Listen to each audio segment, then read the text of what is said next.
नमस्कार दोस्तों, स्वागत है आपका स्टडी फॉर सिविल सर्विसेज में। वीडियो को पूरा देखिए। कोई भी आपका फीडबैक है, कोई सजेशन है, तुरंत वीडियो में कमेंट करके जरूर बताइए। अच्छा लगे तो वीडियो लाइक जरूर कर लीजिए और ऐसे वीडियो लगातार फ्री में पाने के लिए चैनल को तुरंत सब्सक्राइब कर लीजिए और बेल आइकन को जरूर टैप कर लीजिए ताकि आगे भी सारे वीडियो आपको मिलते रहे। यूट्यूब में फॉलो करते हैं तो प्लीज ये वाला फ्री टेलीग्राम चैनल जरूर ज्वाइन कर लीजिएगा। सारे नोटिफिकेशन, सारे अपडेट यहीं पे आते हैं, ध्यान रखिएगा। स्टडी फॉर सिविल सर्विसेज का कोई भी पेड ग्रुप अगर आपको ज्वाइन करना है तो सिर्फ 85648053096960608974386455 यही नंबर है हमारे, सिर्फ जहां पे कॉल या व्हाट्सएप कर सकते हैं। इंस्टाग्राम पे हमारा पेज जरूर फॉलो कर लीजिएगा, study for civil dot services है। ट्विटर पे हमको जरूर फॉलो कर लीजिएगा, @स्टडी फॉर सिविल्स है। नमस्कार दोस्तों। तो इसके पहले मैंने एक वीडियो डाली थी अबाउट फोर्थ जनरेशन वॉरफेयर। उसमें मैंने एनजीओ के इंपॉर्टेंस के बारे में बताया था आपको।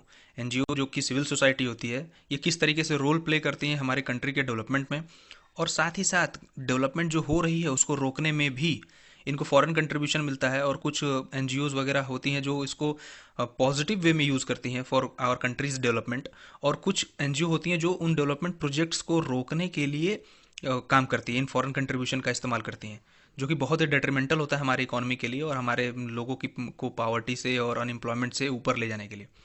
तो इस वीडियो में हम बात करेंगे उसी चीज़ों को कंट्रोल करने के लिए गवर्नमेंट ने फॉरेन कंट्रीब्यूशन रेगुलेशन एक्ट लेके आई थी गवर्नमेंट 1976 में। उसमें 2010 में अमेंडमेंट हुए और 2020 में भी अमेंडमेंट किए हैं गवर्नमेंट ने।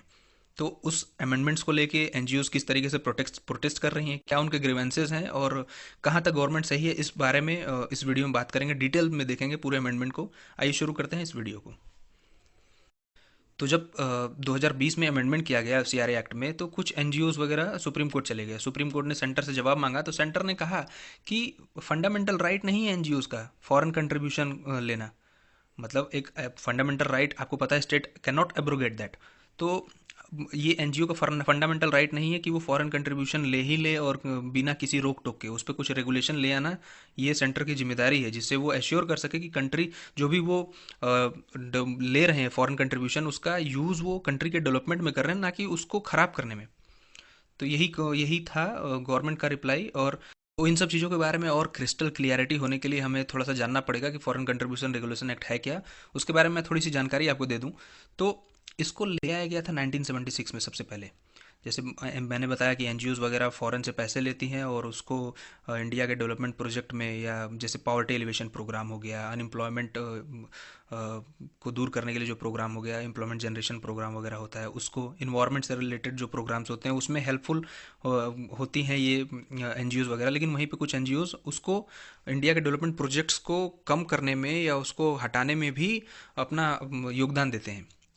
तो उन चीज़ों को कंट्रोल करने के लिए, रेगुलेट करने के लिए ये एक्ट लाया गया था 1976 में। अब हुआ क्या इसमें इसमें देखिए कौन कौन से लोग कवर्ड हैं ये जानना जरूरी है।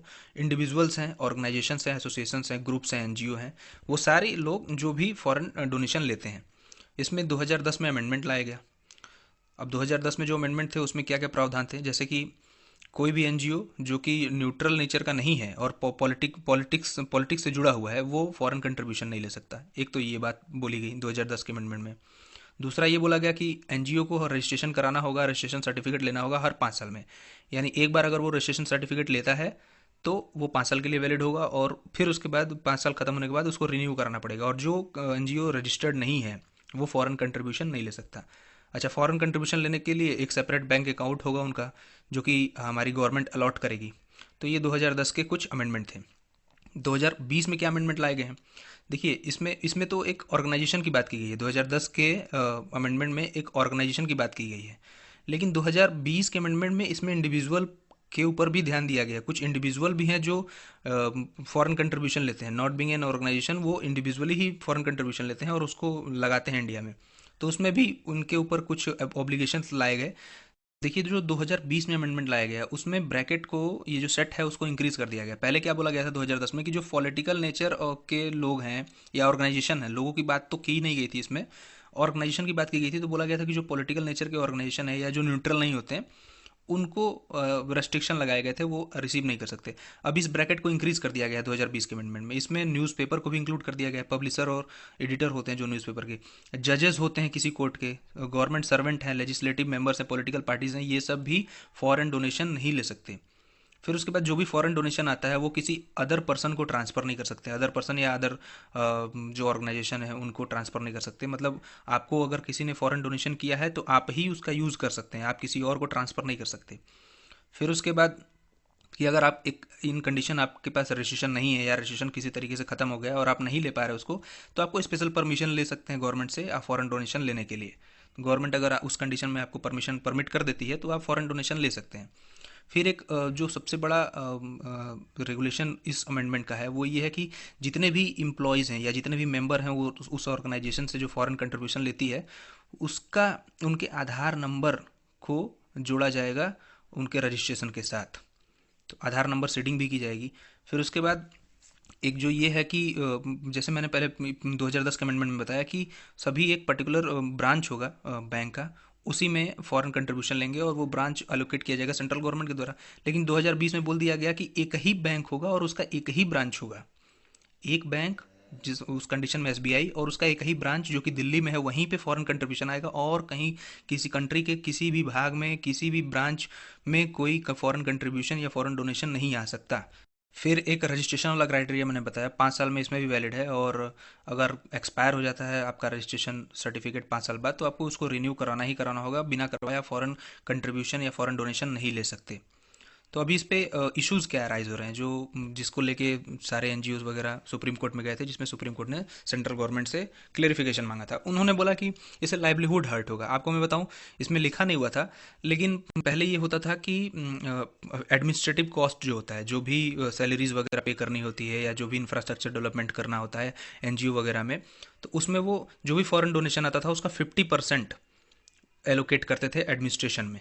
तो अभी उसको गवर्नमेंट ने घटा के 20% कर दिया, यानी जो भी फॉरेन कंट्रीब्यूशन आएगा उसका 20% ही आप अपने एडमिनिस्ट्रेशन के कामों में लगा सकते हैं, बाकी 80% जिस पर्पज़ के लिए वो डोनेशन आया उसमें लगाइए। तो इसको लेके वो बोल रहे हैं कि लाइवलीहुड जो है हमारे लोगों की हर्ट हो रही है, उसमें हमारे वर्कर्स वगैरह हैं उनको ठीक से हम सैलरी वगैरह पे नहीं कर पा रहे हैं 20% के ब्रैकेट में। फिर उसके बाद ये भी बोल रहे हैं कि एक्सेसिव रेगुलेशन है।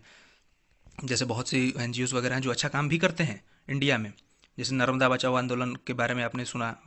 फिर उसके बाद एक मैं आगे आपसे पूछूंगा, गुलाबी गैंग करके एक ऑर्गेनाइजेशन है, वो भी बहुत अच्छा काम करते हैं लोग।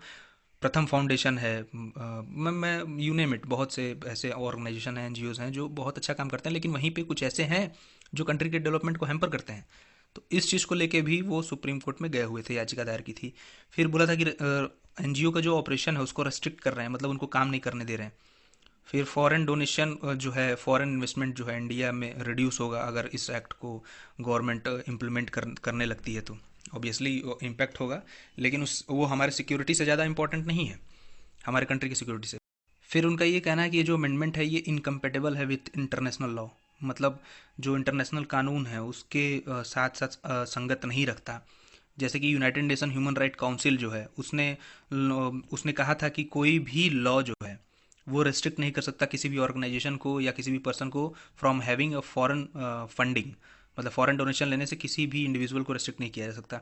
तो ऐसा नहीं है, बहुत से लॉ हमारी कंट्रीज़ में है या बहुत सी कंट्रीज़ अपना खुद का लॉ बनाती हैं जो कि उनके कंट्री के सिक्योरिटी के लिए इंपॉर्टेंट होता है और वो इंटरनेशनल लॉ से सामंजस्य नहीं रखता, उसके संगत होता है। ये एक एनजीओ है, इसको मैंने रखा हुआ था, इसके बारे में आप मुझे बताएंगे इस एनजीओ का नाम क्या है और उसके फाउंडर क्या है। तो ये था फॉरेन कंट्रीब्यूशन रेगुलेशन एक्ट का जो अमेंडमेंट था 2020 में, उसके बारे में क्या प्रोविजंस थे उस एक्ट में, उस अमेंडमेंट में, और उसको लेके क्या कंसर्न्स हैं हमारे देश में, खास करके एनजीओज वगैरह में। आप देख रहे थे स्टडी फॉर सिविल सर्विसेज, मेरा नाम है Nitesh Singh. I am signing off, thank you for watching video.